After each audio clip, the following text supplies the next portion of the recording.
Thank you very much. To quote Dan Siegel, can everyone take out their phones, buzz things that buzz, and please turn them off?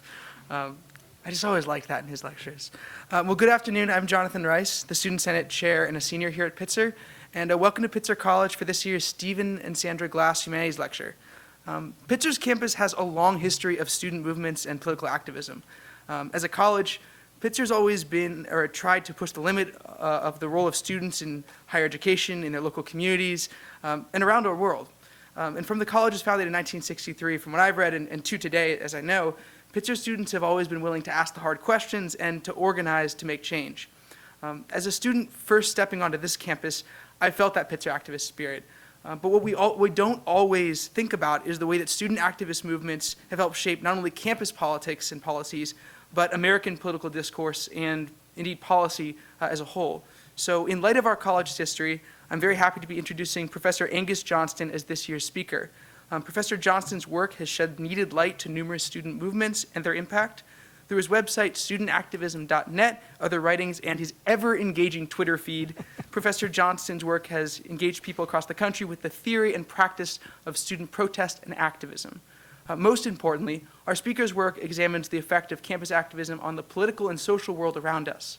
Professor Johnston received his PhD at the City University of New York in 2009. Scholars and journalists universally recognize him as an expert on American student activism. Before addressing us today at Pitzer, he has spoken at the Center for American Progress, Netroots Nation, and the National Student Power Convergence, as well as on campuses across the country. Professor Johnston is also an honorary life member of the United States National Student Association, the nation's largest and longest lived student activist organization.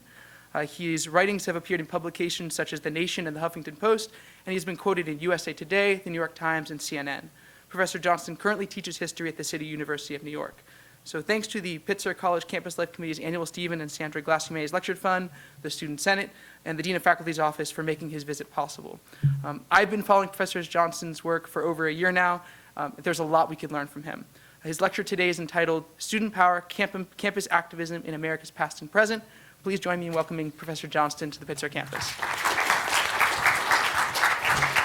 Thank you.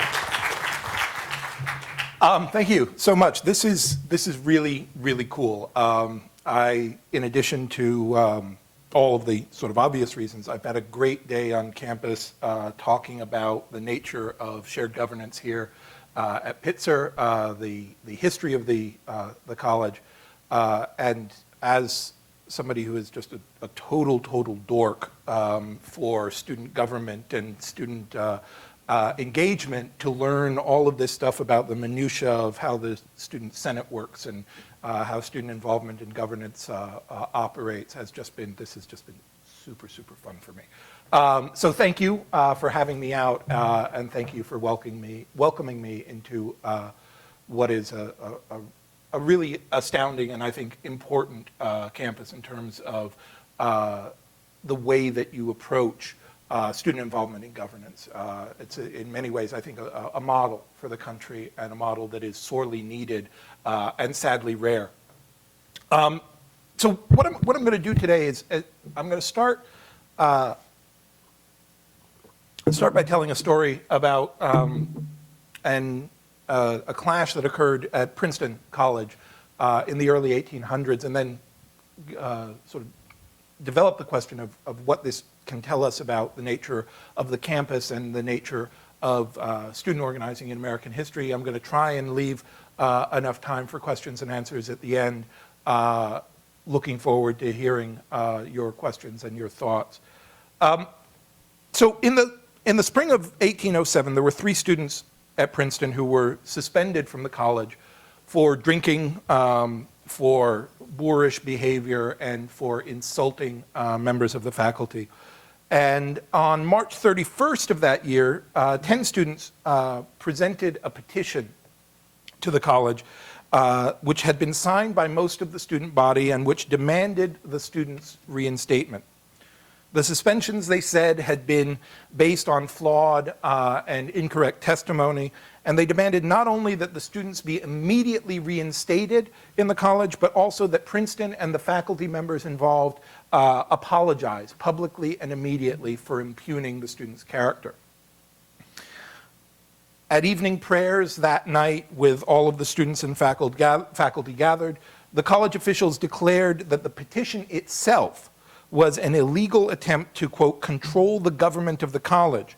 And they declared that any student who did not immediately renounce the petition would be suspended. The president of the college got up and began to call the roll of the students, intending to have each one of them rise individually and announce that he had made a mistake and was very sorry and would not do it again.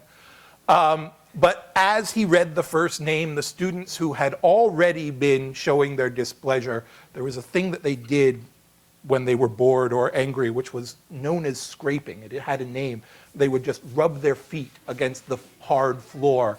And they had apparently been scraping all through his talk. And when he got up to ask them to renounce their error, they got up and they immediately left the room and began rioting. They began breaking windows. They began smashing doors. Nearly the entire student body walked out. And when the college called out the local Princeton militia in an attempt to calm the situation, the students armed themselves with clubs and stationed themselves at the doors and gates of the college and refused to admit anybody entry. Yeah, so when the next time there's a crisis on campus, consider the standards for what counts as a college campus a college crisis have changed a little bit in the last 210 years. The militia was forced to withdraw. They were not willing to engage in hand-to-hand combat with the students of Princeton. And the college, the next day, the trustees attempted to meet. They were not able to make quorum for the first time in 10 years. And the rump group who were there announced that the semester was being suspended and the college was being closed for the next month until the summer semester was scheduled to begin. Now, this was clearly a fight over local campus regulations, and clearly there's a strong argument that can be made that student thuggishness was an important element of the story. But this was also a struggle over the fundamental philosophical values of Princeton College. And not only the values of Princeton, but the philosophical values of the American University and of the United States itself. And I would hesitate to make that claim if that claim had not already been made by a trustee of the Princeton College at the time that this incident took place. Elias Boudinot was the 10th president of the Continental Congress during the American Revolution. He was a close personal friend of George Washington and a former director of the United States Mint, in addition to being a trustee of Princeton. And he addressed a college assembly the following week. And he said, and I'm going to quote it from this at length for two reasons. One, because it's just, nobody does rhetoric today like they did rhetoric in the early 19th century. And this is a beautiful example of it, but also because of what he said about what was at stake in this incident. In your situation, Boudinot declared, beloved youths, submission is honor. Not submission to despotism, which you need not worry about, but deference to authority exercised under the guardianship and control of those who, in the place of your natural parents, regard your improvement as essential to their happiness, and who, as patriots, connect your acquirements with the dearest and highest destinies of our country. The clumsy sophistry of Godwin, the pernicious subtleties of Hume, and the coarse vulgarities of Paine, and I'm going to take a moment to identify each of those. Hume, obviously, he's referring to the Scottish empiricist philosopher. When he refers to the coarse vulgarities of Paine, he's referring to Thomas Paine, the radical egalitarian pamphleteer of the American Revolution. Godwin may be a little bit more obscure to some of you. Godwin was William Godwin, who was distinguished not only in being one of the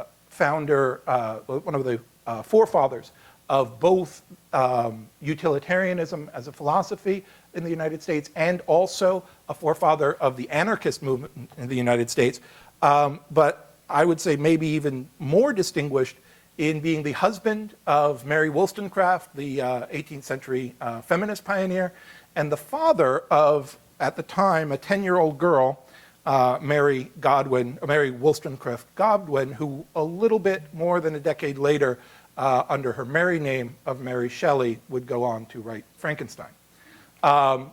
So, yes, what is it? The clumsy sophistry of Godwin. All of these have been exposed, he said, at once in all their loathsome deformity, in the wantonness of pride of human intellect, marking their progress by desolation and infamy, sapping all the foundations of society, leveling all the props of morality, aiming, in a word, at the perfection of man by extinguishing every sentiment which raises him above the brute. From these unhingers of human happiness, these presumptuous undoers of the labors of antiquity, I trust the youths who now hear me will turn away with abhorrence. With impressions of this nature on the minds of the students, and with the college now being freed from those who have forfeited its privileges, the trustees look forward to an entire restoration of order and decorum in the college, and hope that every stain occasioned by the misconduct of a few will be wiped away by the correct conduct of the many. If the reins of governance must necessarily be drawn a little tighter, and more strict discipline be enforced, it will not arise from any desire to make a show of authority, but by the necessity of providing for your safety and improvement in future life, you will have reason to bless God, the source of every mercy, that we did not give way to the passions and follies of a few dissipated young men. Yeah. I was reading this to a friend of mine recently, and she said that, where is it? I can't find it. Yes, that she was going to add to her Twitter bio, in addition to all of the other stuff that she is, she said that she was going to add that she's an unhinger of human happiness, because who wouldn't want to be an unhinger of human happiness? So what we have here is not merely a fight over disciplinary policy. It is an expression of fundamental tensions in American higher education. First, a clash of values and vision, a 19th century iteration of the culture wars. Boudinot is appalled by the excesses of American society, and he rightly sees college as a battleground in that fight. And in that light, this struggle over college rules can be understood as a struggle over who will establish the character of the college, and by establishing the character of the college, establish the character of the nation itself. And so in many ways, what we're talking about here is what I think of as the tension between the university as an institution and the university as a community. That's a tension that persists today, and it persists because the university is, in its essential nature, both an institution and a community. It is an institution that is governed by law and regulation, that is answerable to accreditors, government, trustees, donors, alumni, and it is accordingly risk-averse and tradition-bound, and appropriately so. But at the same time, it is a community. It's a community of faculty and students and staff. It is a community of scholars, but it is particularly a student community. Particularly in a residential college, faculty come and teach and have their office hours and then go, and many of us try hard to only be on campus 3 days a week if we can possibly manage it.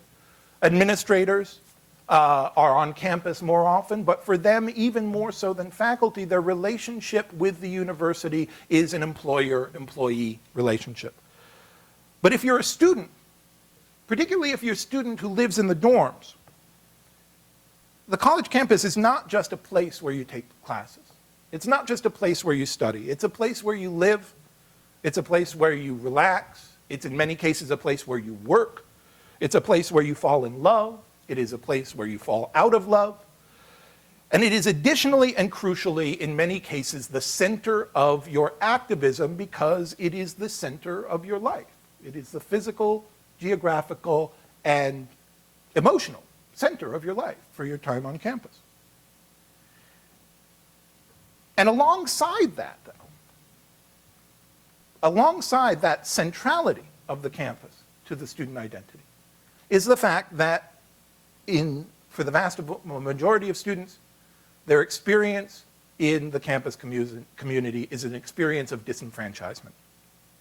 Students feel implicated in university policies. They feel that the university is their university, and they want it to reflect their values. But for the most part, they have very little say in what those policies are and how those policies are implemented. And that tension between students' sense of identity with the college, with the university, with higher education itself, and students' sense of disfranchisement within that community explains a fact about American student activism which I think is too little noted, which is that the vast majority of American student protests historically, including those with extremely broad societal aims and goals, have begun on the campus and with the students' relationship to the campus.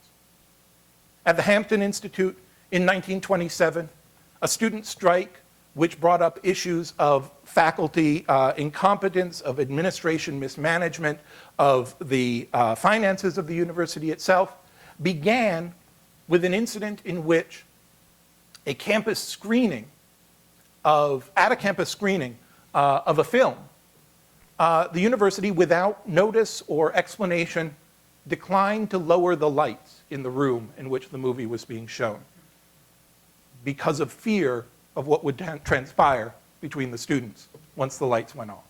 And it was that act of disrespect, it was that act of infantilization, it was that act of aggression that lit the spark that led to a student strike, which ultimately transformed Hampton Institute in very, very powerful ways. A few years later, the student movements of the 1930s, which until the 1960s were commonly understood to be by far the most far-ranging and most influential student protests in American history, certainly since the Revolution. Though that era of student protests began with the suspension of a student newspaper editor at City College of New York, who had written an editorial that the administration didn't like, calling for the abolition of ROTC on campus. The National Student Association, the group that I founded, that I wrote my dissertation on, was founded in the period after World War II by veterans of the Second World War who had spent the last 3 or 4 years fighting in Europe or the Pacific and came back to the United States to find themselves being forced to obey dormitory regulations, to wear freshman beanies, to salute upper class members, and also by female students who had, during the war, when most men had been off fighting, had been able to take positions of power and authority in student government and in clubs and in campus organizations, and were then, at the end of the war, told to relinquish those roles and go back to the second-class citizenship in the campus community that they had had before. The lunch counter sit-ins of 1960 began with 4 students brainstorming in a dorm room at North Carolina Ag and Tech. The Berkeley free speech movement began as a dispute over flyering policies on campus. The Columbia Uprising of 1968 stemmed from the university's relationship with the military, with the military and with companies with military contracts, and with the university's intention to build a gym in a public park which would be not accessible to the residents of Harlem and only for the use of Columbia students, faculty, and administrators. The anti-apartheid movement on American campuses in the 1980s was not simply a movement of opposition to apartheid in South Africa. It was a movement in opposition to campus investment in companies that did business with South Africa. And similarly, in the 1990s and today, the anti-sweatshop movement on American campuses is targeted at universities and colleges' material complicity with the labor conditions under which their t-shirts and sweatshirts and ball caps are made. Today, on American campuses, tuition policy and student debt are issues all over the country, as is the perceived failure of university administrators to act as representatives of and advocates for the interests of their students in tuition policy and student debt policy. We see the rise of student movements to divest their campuses from fossil fuel companies and from companies that do business with Israel, following the example of the anti-apartheid movement of the 1980s. We see struggles over governance, and specifically, increasingly, struggles over university policies on dissent. Students are demonstrating in favor of their right to demonstrate and in favor of the breadth of those rights. I came of age as a scholar at a moment when 60s historiography dominated my field. The student movement history at the time that I started my PhD was almost entirely about the 60s, and it was almost entirely written by people who had lived through the 60s. And that influence is still, although a tremendous amount of good work has been done in the years since, that influence is still incredibly powerful in the field of American student history. And it blinds us, I think, in many ways, to the diversity and the scope of American student struggles. I, as an undergraduate, thought of the 60s as a golden age of American student activism.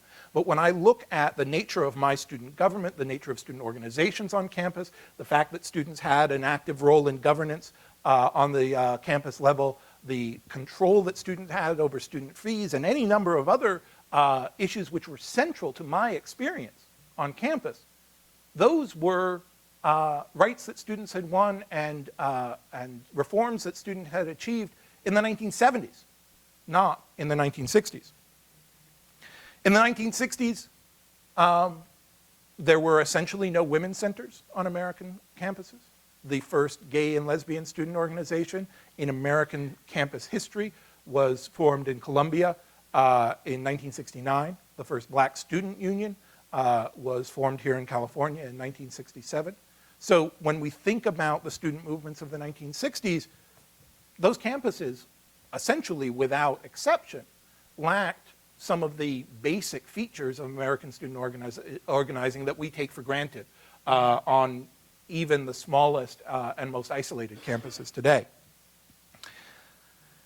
And even in the often maligned 1950s, there were important traditions of student resistance, and I'm going to now give you an example that my advisors in graduate school always used to wince and shake their heads when I started talking about: panty raids.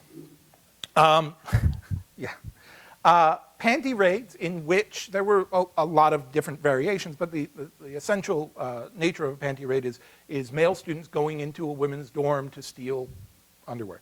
That was a panty raid, and panty raids were a huge fad in the United States in the 1950s, beginning in the spring of 1952. Panty raids in the 1960s, and yes, there's going to be more chuckling and more smirking. Panty raids in the 1960s had the extremely interesting position of being mocked by both sides in the campus culture wars. The students of the 1960s held them up as an example of how different they were from the students of the 1950s, while opponents of student activism in the 1960s tried to paint student protests of the 1960s as just the latest campus fad, the latest example of panty raids or goldfish swallowing or flagpole sitting. And of course, panty raids are certainly problematic from a feminist analysis. There was certainly a fair amount of aggression going on there. There was, in some cases, although not all, there were certainly ways in which panty raids were in some cases manifestations of male privilege, male aggression, in ways which are certainly legitimately discomforting.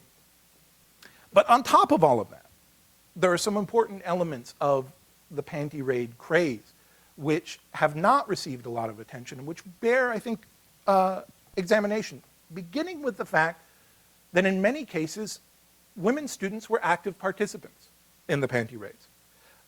There were a number of circumstances in which female students either helped male students get into the dorms, or, barring that, threw their bras and panties out of the window when male students had not been allowed into the dorms. And in fact, in the first 1950s panty raid on record at the University of Michigan, after the panty raid took place, female students rushed the student union building, which up until that point, and for more than a decade afterwards, female students were barred from going into without a male escort. And they took the opportunity of this breaking down of gender barriers to liberate this space which had been closed off to them. And my favorite story of the panty raids of the 1950s comes from the University of Alabama, where the president of the university succeeded in heading off an attack on the women's dorms,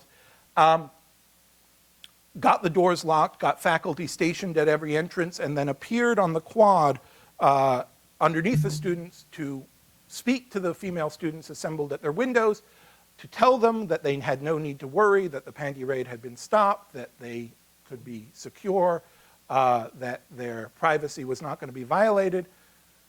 And several students from several windows threw eggs at him. What this tells us is that panty raids were a reaction to the profound gender segregation of American campuses in the 1950s.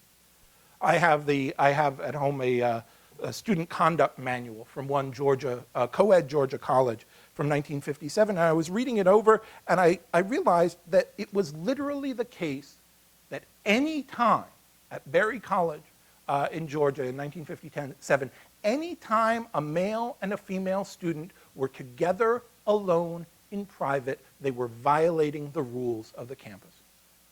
There was no circumstance in which you could be alone in private with your boyfriend, with your girlfriend, or with just a friend who happened to not be your gender without violating the rules of the campus. And that has profound implications for female student safety.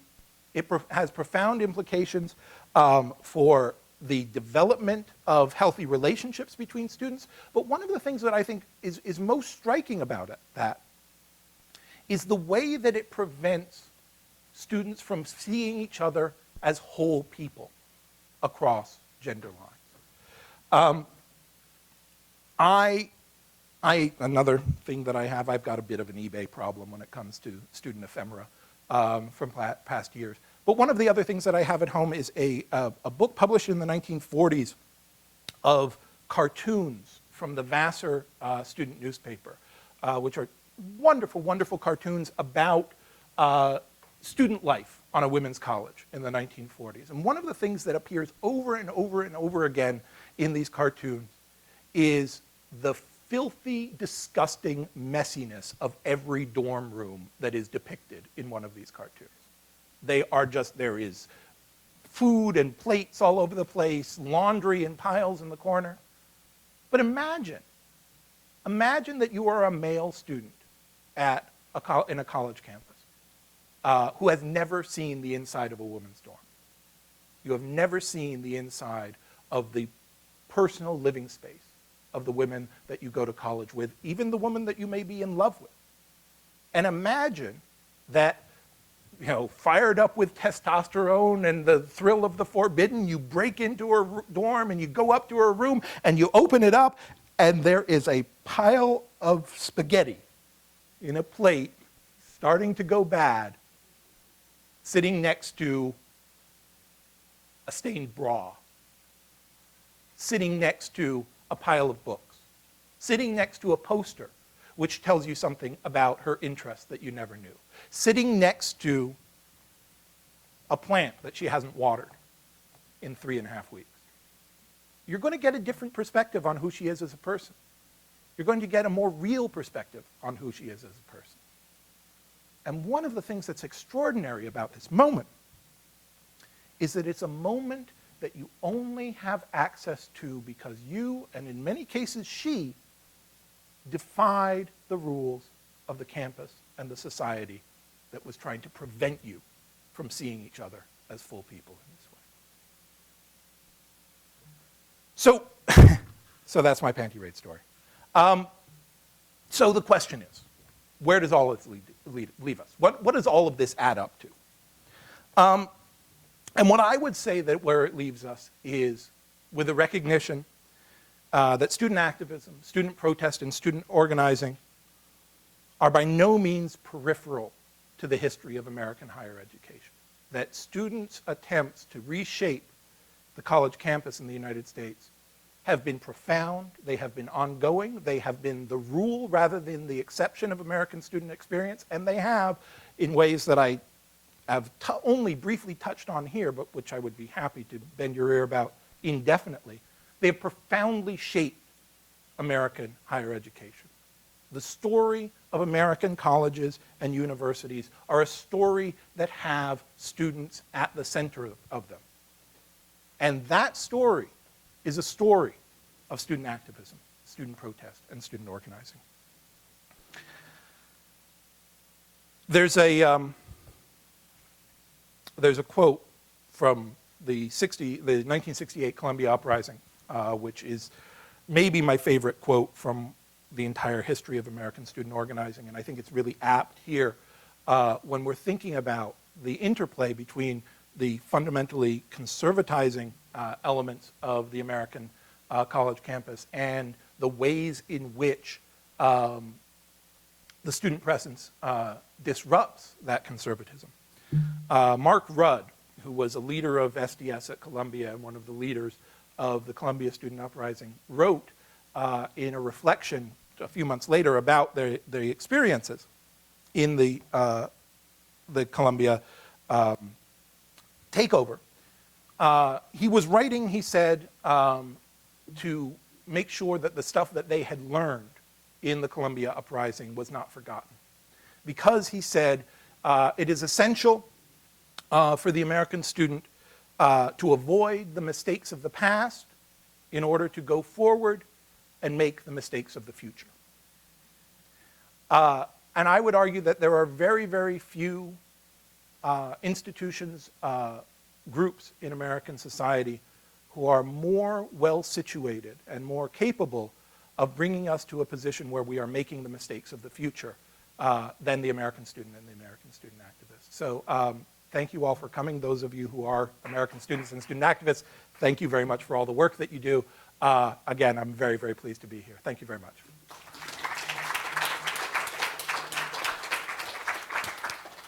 I have no idea how long I just took.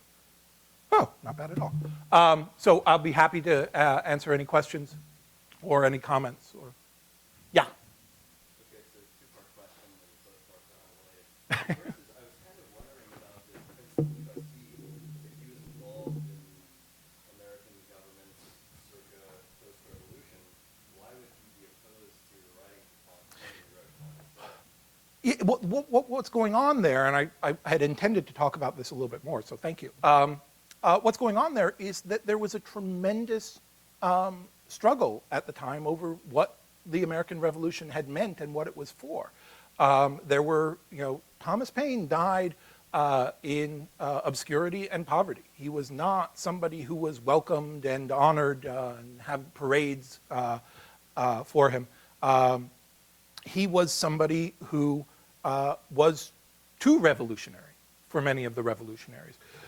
And what we had happening in this period in around 1807 was that a lot of folks, like Boudinot, felt that the egalitarian nature, the anti-religious nature of some elements of the revolution, the elements of the revolution which were dedicated to tearing down the institutions of the past, had gotten wildly, wildly out of control.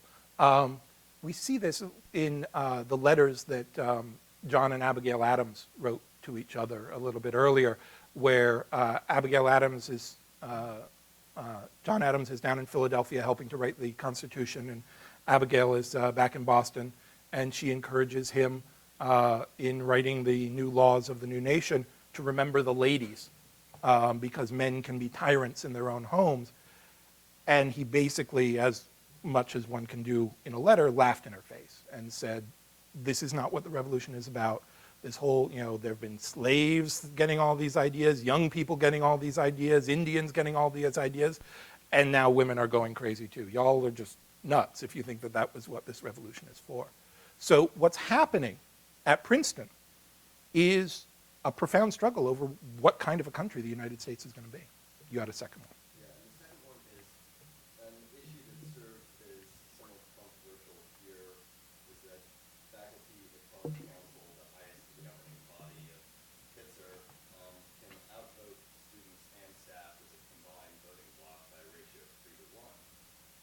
So we do have great instruments of student voice. However, this one Yes. aspect is kind of not consistent with the rest. Is there a question there? Well, it's more. Because I can answer any of the 7 questions that I think would follow that, but I'd prefer to answer the one you want me to answer. Yeah, basically, what do you think about this? Do you think it's reasonable for students to ask for more say in the way the college is run? Okay. That's 3 or 4 different questions, but I'll try and answer all of them. The first thing is, one of the cool things about what I do is that I see my role as, among other things, as a cheerleader. It's very, very rare that I encounter student activism where I feel like it's my job to go, you kids, you should stop doing that, get off my lawn, because that's not my role. I think student activism is awesome, and I think there should be more of it, whether I agree with it or not. With the possible exception of the guy at Towson University in Maryland who has created a white student union. Him, I would tell to get off my lawn. But other than that, so yes, absolutely, students should always have more power. I believe that. That's not just a rhetorical position. I have not yet found an American campus where I look at it and I go, wow, the problem with this campus is that students have too much power. Having said that, I would also say that perhaps 99% of the students on American college campuses who care about governance would love to have the problem that Pitzer has, where the problem is that students only have a fair amount of power and that faculty have too much. Certainly, there are problems in faculty outweighing student power in dramatic ways. But nationally right now, and I've heard suggestions that this is an issue here at Pitzer as well, the problem of faculty power being curtailed is a much larger problem than faculty power being too strong. Faculty are not always allies to students, but frequently are. And so the problem of faculty having too much power is not, from my perspective, a problem that is solved by having faculty have giving faculty less power. Let's put it that way.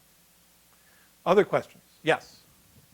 I was wondering if you could talk a little bit about the sort of conflict that arises between students who are doing more kind of politically ended protests with free speech, with community and how it affects sort of community, especially how it affects smaller schools, such as, I don't know, this one. Sounds like there's a hidden, more specific question. Can you narrow it down a little bit? Like what kinds of conflicts are you talking about? Like using an example that happened here recently, there was Israeli apartheid. Yeah. And the 2 weeks following it were very tense few weeks for a lot of reasons that had to do with the actual Israeli apartheid week. It had to do with other factors that happened during and held in. But the way that impacted the community was very difficult for students on every side and not involved with.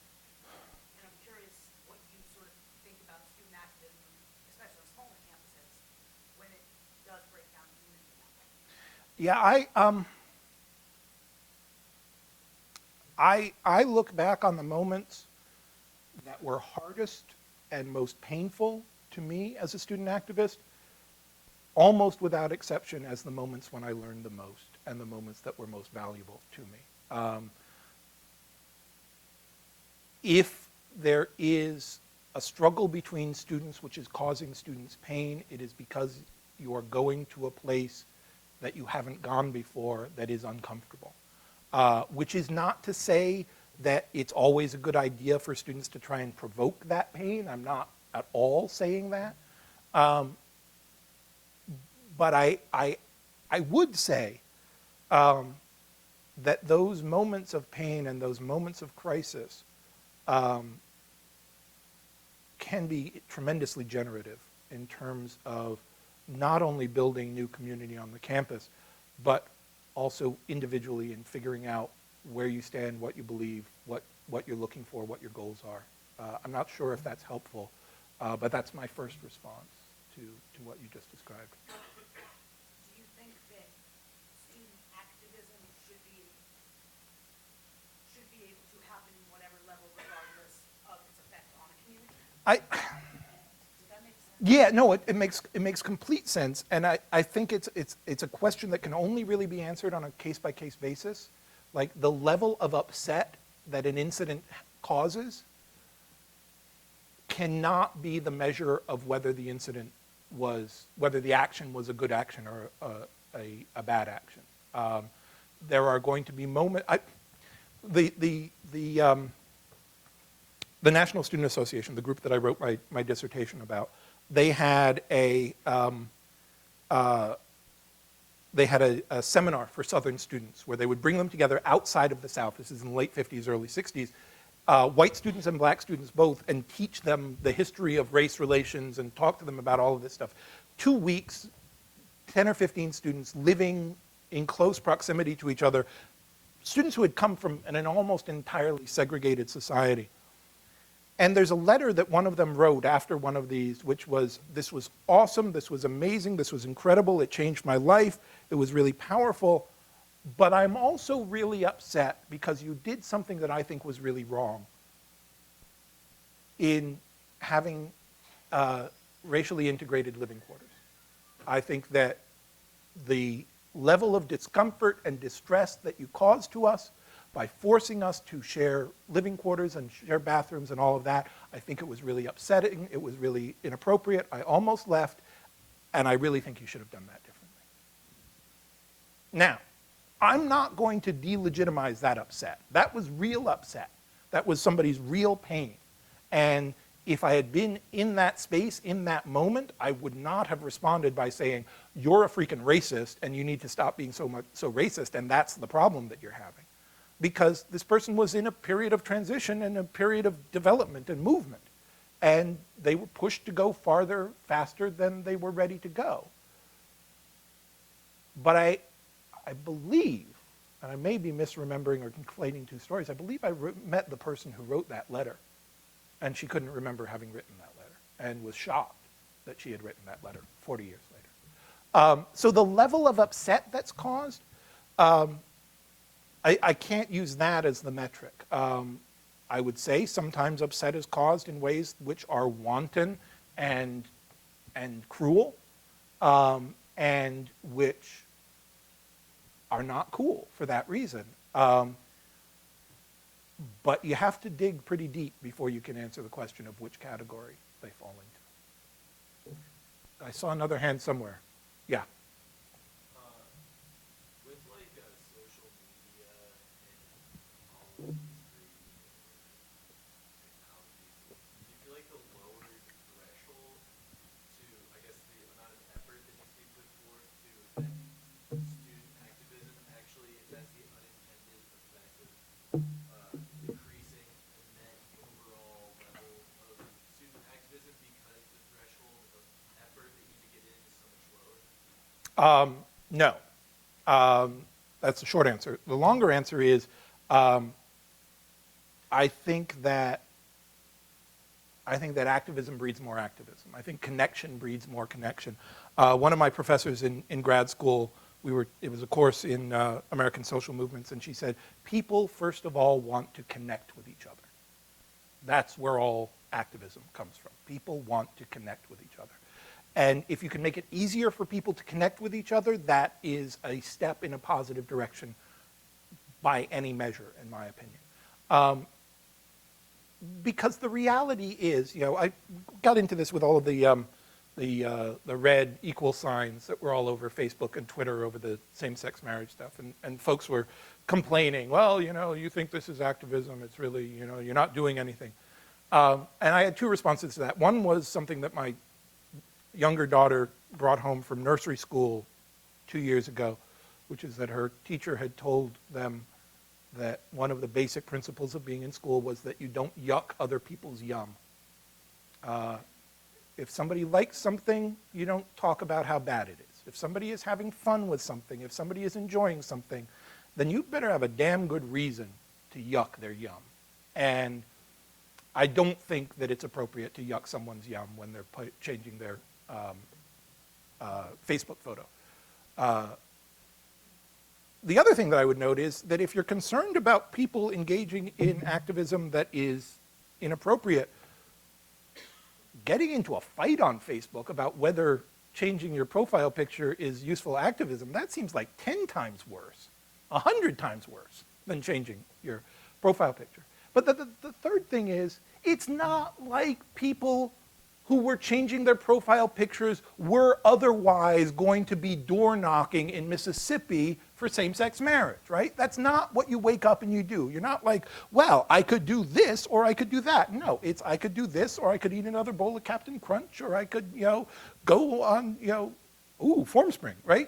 I could do, it's a picture of a panda baby. Yeah, I'll put that on. I don't think it's a zero-sum game. That's, I think, the ultimate thing. I don't think it's a zero-sum game. I think it's the opposite of a zero-sum game. It's a something-sum game, whatever the opposite of a zero-sum game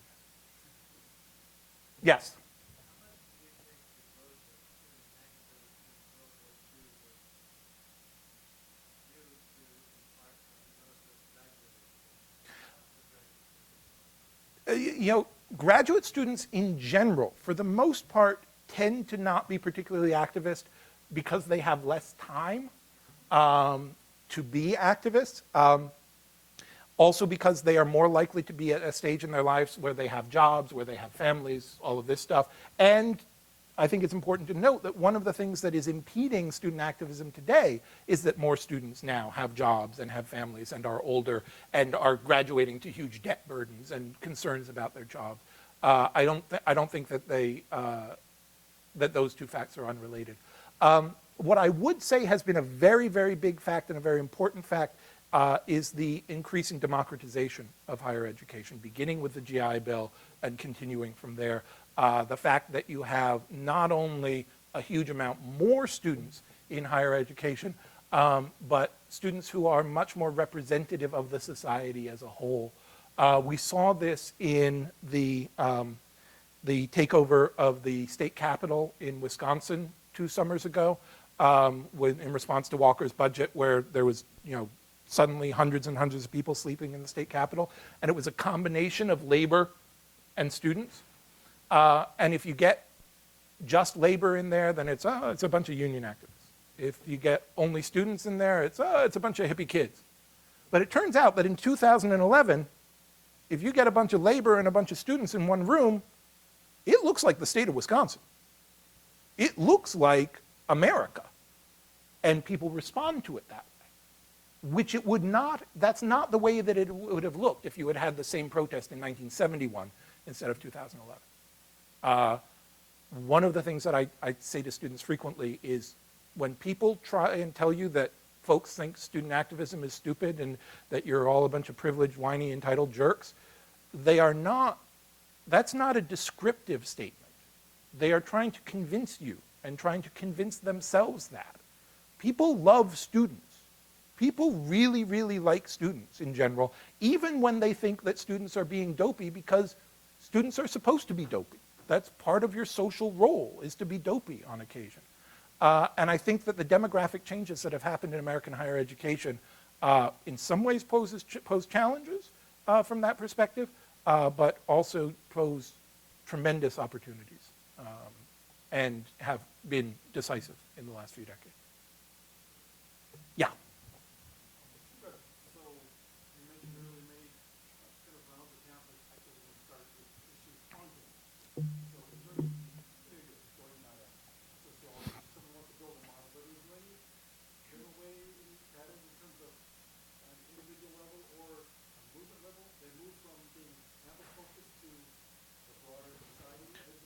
Well, I think two things. One is, in many cases, what you have when you start out is the campus as being the mechanism by which you can reach the larger issue, right? If you go back over the list of things that I was talking about, most of them are, here is a global problem that we can't imagine how to solve on a global level, but we can fix our little piece of it.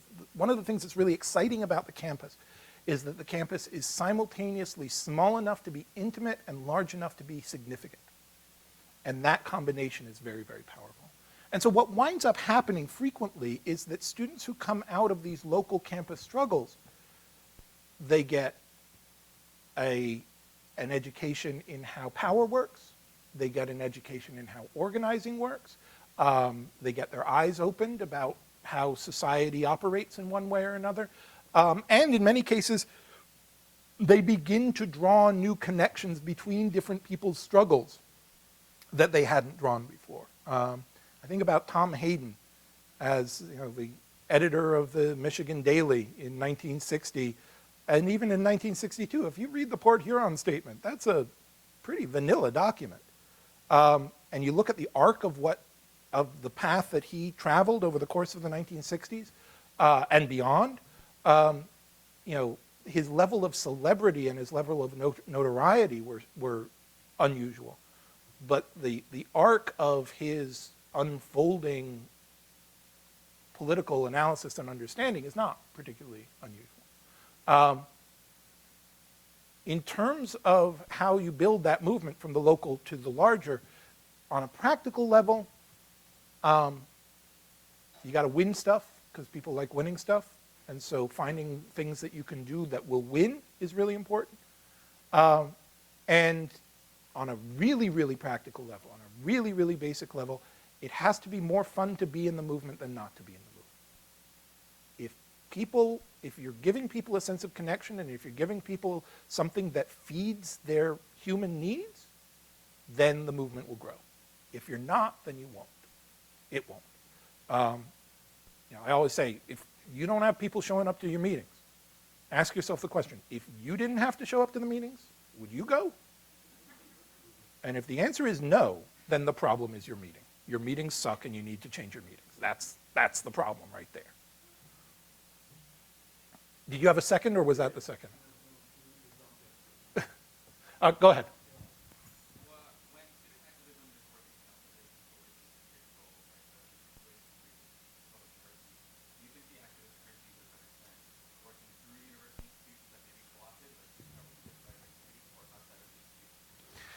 Again, it's a case-by-case thing. But having said that, I would say that I much more frequently see students not working through student government when it would be productive for them to do so than student activists specifically, not working with student governments when it would be productive for them to do so than the reverse. Because working with student government, working to try and change student government and trying to use student government is really hard and it's not all that fun. It's a lot more fun to hang out with activists who you already agree with on stuff. It's a lot more fun to do the actions which are exciting. Working to change student government is scut work. But student governments have a lot of money in many cases, and they have legitimacy in many cases, and they also provide an opportunity for you to learn how to build coalitions. I started off as a radical, thought of myself as a radical activist in student government. I got approached in the food co-op one day asking if I wanted to join the student government. I'm like, sure. The progressive groups on campus were running a slate, and they needed the 22nd guy for the 22-person slate. And I said, sure. And they got the slate elected, and I got elected. And that first year, if you were to go back on every roll call vote on the student government, it was like 43-7, and I'm with the 7.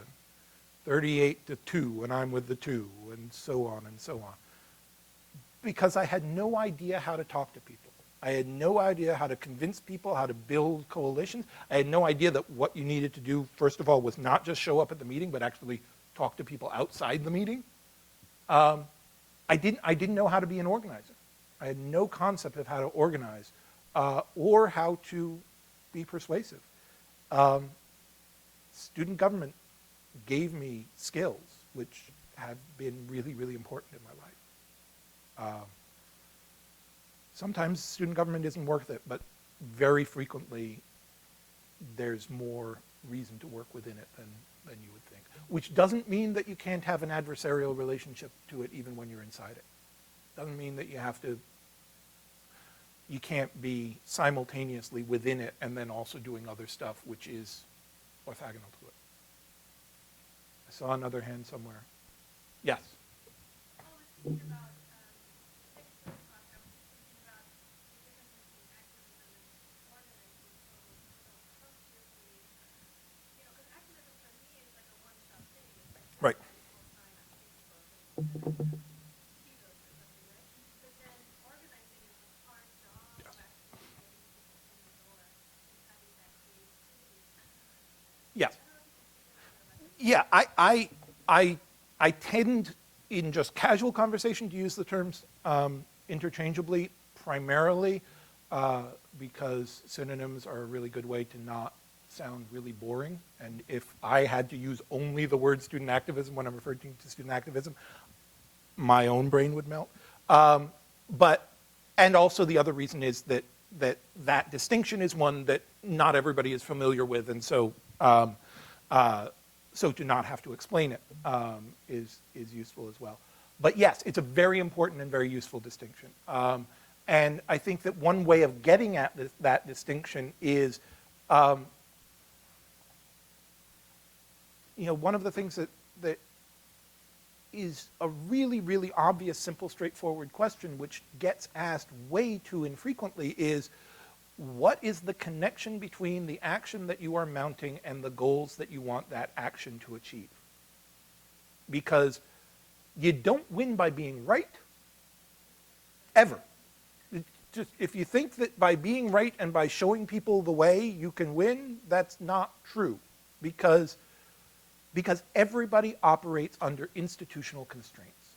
Everybody with any power is operating within a web of institutional relationships which limit their ability to change. And so what that means is that what you need to do to get somebody to change, if you're trying to influence somebody and make them change, what you have to do is make it be in their interest to change.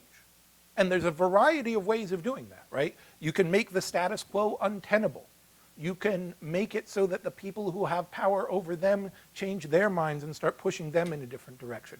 You can make it so that they realize that their life will be easier if you do what they want. If they do what you want, then it will be if they keep impeding your progress. And it may be that changing their mind and convincing them that you are right will sometimes be a part of that process, but it will never be that entire process. And that distinction is, for me, the core of the distinction between activism and organizing. Organizing is figuring out how power works and figuring out how to get power to work in your direction. Okay, one more question. We better have one more question, because I'm going to feel bad if we don't. Go ahead. So one imagines there's probably a change in how faculty have related to student activism over the last 5 decades. But I'm curious if there's empirical patterns that show up in terms of that relationship. Yeah, I'm not an empirical guy. I know what you mean. I was discussing this with somebody. When I get asked what school of history I am, I say I'm the guy who's on the back porch whittling and telling stories, which is a way for me to, only deploy my empirical quantitative stuff when I feel like it and not when I don't. But to answer that question more seriously, I think that